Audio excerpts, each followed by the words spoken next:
आज इस मिर्जापुर की धरती पर पधारे हुए सभी साथियों का आप स्वागत अभिनंदन वंदन करते हैं। साथियों, मुझे बड़ी खुशी हुई यहाँ आकर के कि पूर्व विधायक जिनका मैं नाम सुना करता था, पूर्व जिला पंचायत अध्यक्ष आदरणीय भगवती चौधरी जी हमारे बीच में हैं। जिला पंचायत के सदस्य शिवशंकर चौबे जी हैं और आज जिनके बुलावे पे हम लोग आए हैं, जो किसान कांग्रेस के जिला अध्यक्ष मनोनीत हुए हैं, श्री आनंद त्रिपाठी जी, प्रमोद गुप्ता जी, इश्तियाक भाई, अखिलेश मिश्रा मुन्ना जी, इब्राहिम जी, शकील अहमद जी हैं। साथियों, जब बात किसानों की होती है तो किसान बहुत भोला भाला होता है, अपना खेती किसानी करता है, वो राजनीतिक बातों को समझ नहीं पाता है।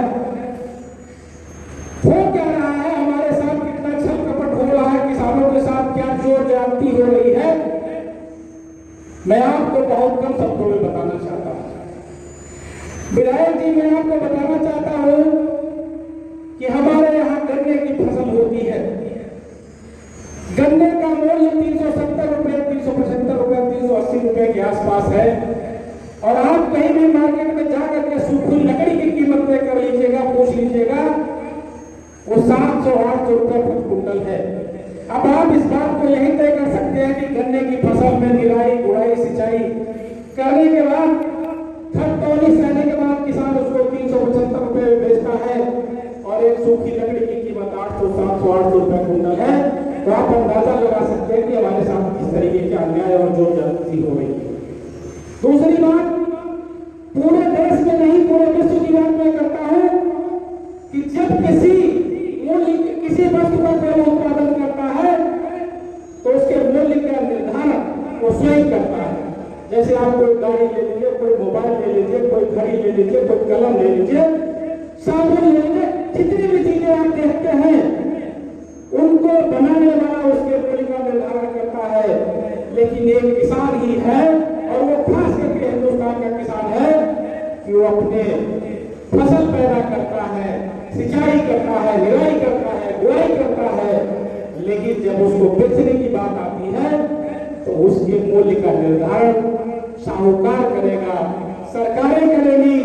अभी मुझे ताज्जुब हुआ जान करके, सरकार ने गेहूं का एमएसपी तय किया, एमएसपी मतलब न्यूनतम समर्थन मूल्य, और उसके बाद पहली बार ऐसा हुआ कि कुछ साहूकार उसको न्यूनतम समर्थन मूल्य से ऊपर खरीदने लगे बाजार। सरकार ने ऐलान किया कि अगर इससे ज्यादा जो है निर्धारित मूल्य से ज्यादा कोई खरीदेगा तो उसके ऊपर एफआईआर दर्ज की जाएगी। साथियों, मैं आज इस मंच के माध्यम से हमारे अध्यक्ष, हमारे मार्गदर्शक और बहुत ही किसानों को मसीहा, बहुत बड़े नेता आदरणीय राममोहन शुक्ला जी का अभिनंदन करता हूं और उनकी हिम्मत को दाद देता हूं। परसों शाम को हमारी बात हो रही थी, उनको सर में चोट लग गई, भयंकर चोट लग गई, वो घायल हो गए। मैंने कहा अध्यक्ष, कार्यक्रम हम लोग कैंसिल कर देते हैं। उन्होंने कहा नहीं, समय दे दिया गया है तो हम लोग निश्चित रूप से चलेंगे। और ऐसी हालत में वो आए, हम नौजवानों का हिम्मत बढ़ाते हैं, हमको मार्गदर्शन देते हैं, इसलिए वो बहुत बहुत बधाई के पात्र हैं। कल वो पट्टी बांध करके कार्यक्रम कर रहे थे, आज किसी तरीके से हमने कहा पट्टी छोड़ दीजिए, उनको सर में काफी चोटें लगी है। दूसरी बात मैं कहता हूं कि किसान, जो वर्तमान सरकार है उसने किसानों के लिए क्या किया और जिसके लिए हम लोग लड़ाई लड़ रहे हैं, कांग्रेस ने क्या किया। 2 मिनट में अपनी बात कह करके मैं समाप्त करूंगा कि वसूलों पे आ जाए तो टकराना जरूरी है, अगर जिंदा है तो फिर जिंदा नजर आना जरूरी है। साथियों, बात वसूल की आ गई है। कहते हैं कि 70 साल में क्या हुआ, 2 मिनट में बताता हूं। आप जमींदारी और मूल्य से शुरू करिए, चकबंदी ले लीजिए, मनरेगा कानून ले लीजिए। मनरेगा ऐसा कानून था कि लोगों को अपने गांव में रोजगार मिलता था। उसके बाद सबसे बड़ी बात, वर्तमान सरकार पूंजीपतियों का कर्जा माफ कर रही है और स्वर्गीय डॉक्टर मनमोहन सिंह की सरकार थी जिसने आम किसानों का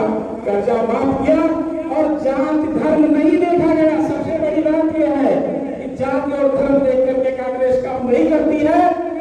इसलिए मैं आज यहाँ कहने आया हूँ कि आप लोग जागिए और पूरे देश की जनता, देश के नेता आदरणीय राहुल गांधी जी के साथ खड़ी हो गई है।